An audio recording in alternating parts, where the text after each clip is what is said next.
नमस्कार। उत्तर प्रदेश में शायद लोकसभा का ये इस मायने में अलहदा किस्म का चुनाव होगा, अलग किस्म का चुनाव होगा, जिसमें बाहुबली और माफिया इनकी गूंज और इनकी धमक नहीं सुनाई दे रही। अन्यथा उत्तर प्रदेश में बाहुबलियों की धमक, गूंज, उनका उपद्रव चुनावी राजनीति को हमेशा प्रभावित करता रहा। इसको आप काल की गति कहिए, समय का परिवर्तन कहिए, राजनीति के अभयारण्य में आए बदलाव को किसी भी ढंग से आप देखिए, लेकिन उत्तर प्रदेश में यह बदलाव दिख रहा है, नोटिस हो रहा है। जितनी दूर आपकी नजर जाती हो वहां से चुनाव उत्तर प्रदेश में लोकसभा का देखना शुरू करिए।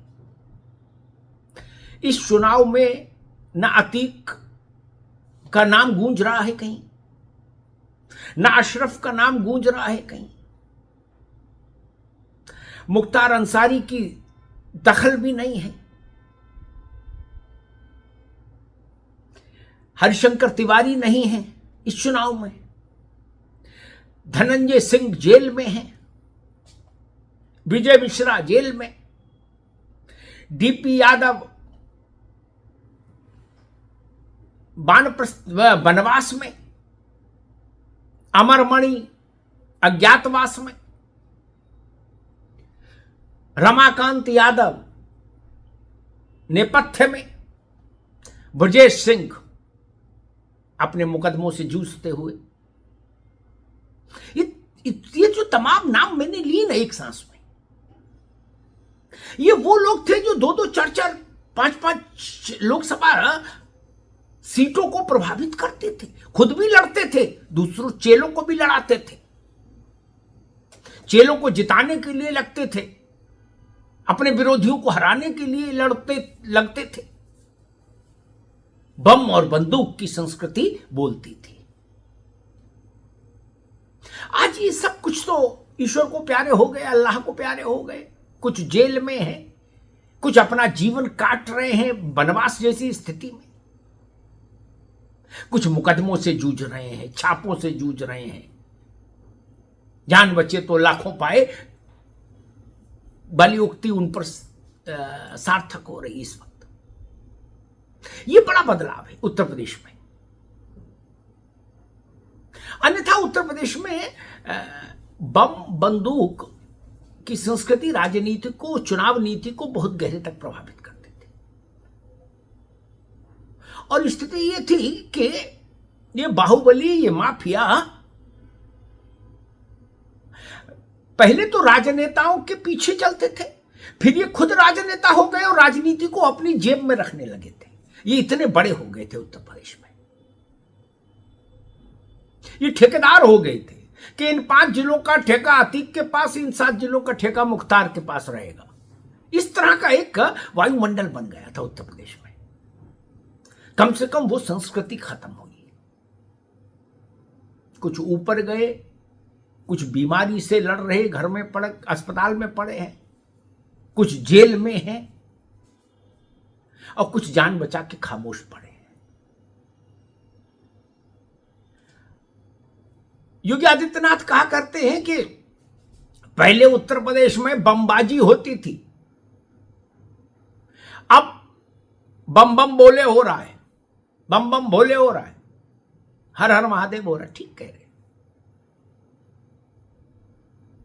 चुनाव में माफियाओं का बड़ा सीधा और निर्णायक दखल अब उत्तर प्रदेश में नहीं दिख रहा इस बार लोकसभा चुनाव में। अन्यथा मैंने जो नाम बताए आपको, रमाकांत यादव हो, डीपी यादव हो, अमरमणि हो, धनंजय हो, विजय मिश्रा हो, अतीक, मुख्तार, ये सब बड़े बाहुबली, माफिया, और इतने बड़े, आप सोचिए इनकी धमक और इन पर सत्ता की मेहरबानी ऐसी थी कि इनके खिलाफ मुकदमे सुनने से जज डरते थे। अतीक के खिलाफ मुकदमों से 1 दर्जन जज अपनी जान बचा के भाग गए थे। 1 दर्जन जजों ने इनकार कर दिया था कि हम अतीक के मामलों को नहीं सुनेंगे। यही स्थिति मुख्तार के मामलों में थी। ये तो जब से योगी आदित्यनाथ की सरकार आई तब से अतीक और मुख्तार जैसे बड़े माफियाओं को, बड़े गैंगस्टर्स को अदालत से, कचहरी से सजा मिलने का सिलसिला शुरू हुआ था। अन्यथा अदालतें इनको सजा नहीं सुनाती थी। किसी मामले में सजा नहीं हुई। अतीक के खिलाफ 100 से ज्यादा केस थे, 65 केस मुख्तार के खिलाफ भी थे, लेकिन कोई अदालत इनको सजा नहीं देती थी। गवाह भाग जाते थे, विलुप्त हो जाते थे, मार दिए जाते थे। जो भयग्रस्त, जो जिंदा रहते थे वो इतना भयग्रस्त रहते थे कि गवाही नहीं देते थे। और पुलिस और अदालतें इन सब परिस्थितियों में खुद को फिर इतना सक्षम नहीं पाती थी कि इन माफियाओं, गैंगस्टर्स के खिलाफ निर्णायक दंड विधान तय करें। इसलिए वो जज, न्यायमूर्ति ज्यादा बेहतर ये समझते थे कि भैया इनके केस से अलग हो लो। ये स्थिति थी। तो सोचिए, जिनको अदालतें सजा सुनाने में डरती हो, उनकी सियासत में धमक कितनी रहती होगी और कितनी बड़ी रहती होगी। ये उत्तर प्रदेश के लिए सौभाग्य की बात है। ये उत्तर प्रदेश के लिए एक सकारात्मक संदेश है कि माफिया, गैंगस्टर, बाहुबली राजनीति में धीरे धीरे कम हो रहे हैं। उनकी भूमिका सीमित हो रही है, सिकुड़ रही है। राजनीति अपराधियों के लिए नहीं होनी चाहिए। ये सामान्य लोगों के लिए होनी चाहिए, सामान्य लोगों के लिए होनी चाहिए। राजनीति और चुनाव की प्रक्रिया अपराधियों के द्वारा नियंत्रित होगी, तब लोकतंत्र की सांस रुक जाएगी। इस दृष्टि से आप देखिए तो मुझे लगा इस पर चर्चा होनी चाहिए कि उत्तर प्रदेश में लोकसभा चुनाव इस दृष्टि से पूर्व के सभी चुनावों से अनूठा है, अद्भुत है और सकारात्मक दिशा में आगे बढ़ रहा है।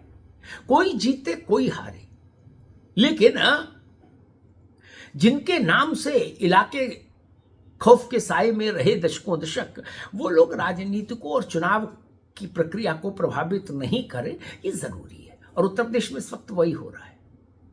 इस सकारात्मक परिवर्तन का उत्तर प्रदेश के 25 करोड़ नागरिकों को स्वागत करना चाहिए।